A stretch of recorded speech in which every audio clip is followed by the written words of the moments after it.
Hello friends, నేను మీ Jayadev. Welcome to my channel. నా ఛానల్ని ఫస్ట్ టైం చూస్తున్న వారు ఎవరైనా ఉంటే ఖచ్చితంగా ఛానల్ని సబ్స్క్రైబ్ చేసుకోండి.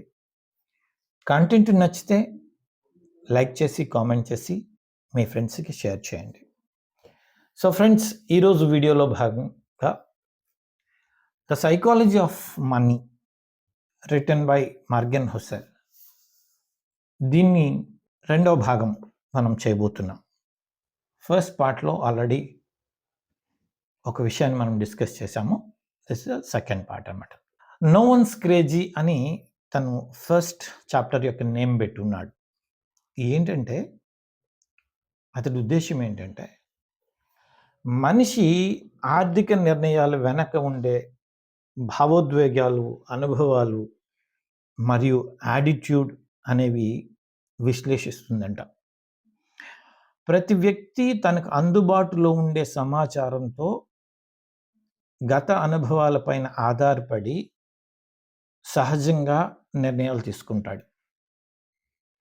అలా నిర్ణయాలు తీసుకోవటం వల్ల అతడు తన యొక్క పరిస్థితులు, భవిష్యత్తు మీద ఆధారపడతాడన్నమాట.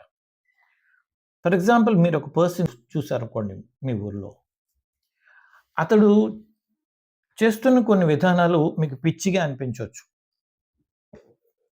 అతను అలా ఎందుకు బిహేవ్ చేస్తున్నాడు అంటే, అది అతని యొక్క వ్యక్తిగత జీవిత పరిస్థితులు, గత అనుభవాలు, ఆర్థిక పరిసరాల ప్రభావము, ఆర్థిక అవసరాల ప్రభావము దాని మీద ఆధారపడి ఉంటుందన్నమాట. అందుకే ప్రతి నిర్ణయం ఒక ప్రత్యేకమైనటువంటి అనుభవాన్ని ప్రతిబింబింప చేస్తుందన్నమాట.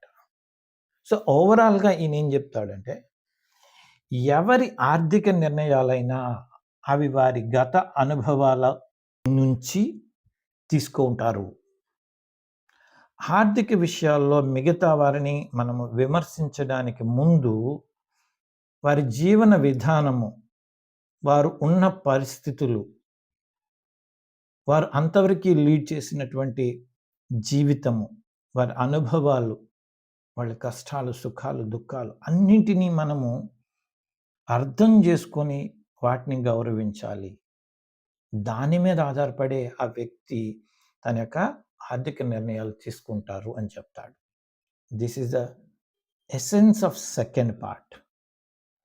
Thank you.